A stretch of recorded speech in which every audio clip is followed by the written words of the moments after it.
Hi friends, it seems like we've come to the end of this war or operation between Israel and Gaza, and I thought just want to give you a little summary of it and end up in prayer. And I want to ask you a question. Did your prayers influence this war? Did your prayers have an effect upon this war? We'll answer that question in just a second. But first of all, I just want to look at some of the statistics. The Israeli army said that there was 1,234 rockets shot from Gaza toward Israel during this 6-day operation or war. Think of that, 1,234. Some estimates I even heard were more than that. That's a huge amount of rockets coming over. Now what happened was they were aimed this way. Now, a large percentage of those actually didn't even cross the border into Israel, but fell inside Gaza and hurt people and hurt property inside Gaza. Of those that actually crossed over into Israel, about 2/3 of those were just missed shots and fell into fields and so on. About that, of those thirds that came over, 94% of them were shot down by the Iron Dome and even a new technological weapon that they have defense weapon.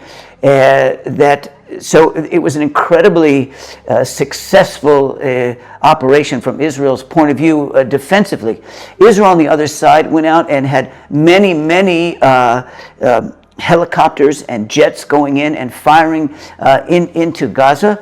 Very pinpointed. They did pinpoint executions of the 6 top military leaders of the Islamic Jihad, and they destroyed there were some 371 military targets that they hit, and they did everything they could not hit any civilian targets. Very few people, innocent bystanders, were injured during this time. An amazing set of statistics, really, of Israelis that were hurt. There was only one woman, really, an 80-year-old woman that couldn't get to the safe place, and she was killed. Another one that was fatally injured. It looks like probably that person will also die. So that's 2 injured from 1,200 rockets being shot in. Tragically, ironically, crazy enough, 2 other people were killed by the rockets coming over from Gaza. One of them was a Gazan worker, somebody that came over from Gaza and was working in an agricultural field, getting paid to come and work here, and he was hit by a fallout of one of these rockets and he was killed. The other one was a Bedouin Arab who was also working in an agricultural field near that, and he was killed. So what a strange set of occurrences. All this war was very weird and very hard to deal with. There's a couple of tactical, military, or strategic political questions that had to be asked.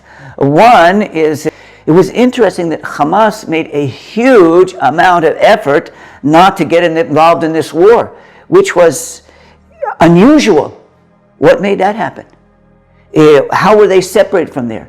How was all of the top-ranking people in the Islamic Jihad, how was that destroyed? How were 371 of their military, basically their whole operational and military base was destroyed by going into this war? And although life was disturbed in Israel, it wasn't really any that much objective damage into the country. How was it that Hamas was totally separated from this? And then what happened was that Egypt entered in the picture and they demanded a ceasefire, and the ceasefires happened. There's really no sort of agreement. Behind the scenes they agreed to stop shooting, but their way of having a ceasefire is just saying, we'll shoot back if they shoot at us. And that's their way of saying, both on Israel's side and on the Gazan side, we're agreeing to a ceasefire, which means we're not agreeing, but we are agreeing. But how did that happen? There was a lot of things that happened in Israel to political fallout from this situation. Israel, we were almost on the verge of a civil war going on, and when this operation broke out, everybody became united about being in defense against the attacks from Gaza. So the political situation came to rest for a time period. It looks like it'll probably come back into something at this point, but in some ways it's kind of saved Netanyahu's government. and it pushed some of the other judicial reform issues back. And now the talk is they're dealing about treasury issues, about issues that the government should be dealing with. There was unity during the time of the attacks, and it changed things within the political environment in Israel. Now, all that happened within 6 days. That's a lot of things to be happening in this country. And if you look at the Bible, you'll see the Bible describes when there's war, military war on the ground, that there are actually good angels and bad angels fighting in the heavenlies above this, right above them, going on with that. And the third thing is that the prayers of the believers affect the angels, which is affecting the military. So there were so many unusual events that happened during this operation, this 6-day operation. It doesn't seem natural. It seems like there was a lot of supernatural intervention by good angels and bad angels, and I have to believe that was being affected by all the prayers. There's millions of people fasting and praying right during this time. That in itself is what caused this to happen all of a sudden.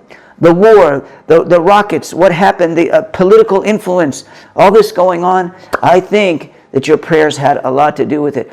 Many people have been praying around the world for the peace of Jerusalem, praying for peace and security for this country.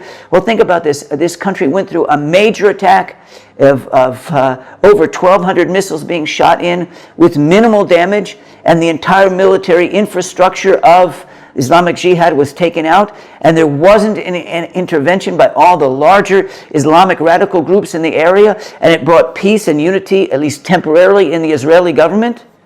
That's very unusual. So to answer your question, yes, I think your prayers did have effect and influence on the sword, and I want to ask you, keep praying. We're asking for prayer for peace and security, first of all, and then for justice and righteousness, and then praying for the remnant of Israel, particularly praying for, as we've said, unity between Christian Arabs and Messianic Jews, to keep loving ourselves, one another, during the midst of these difficult political and military situations.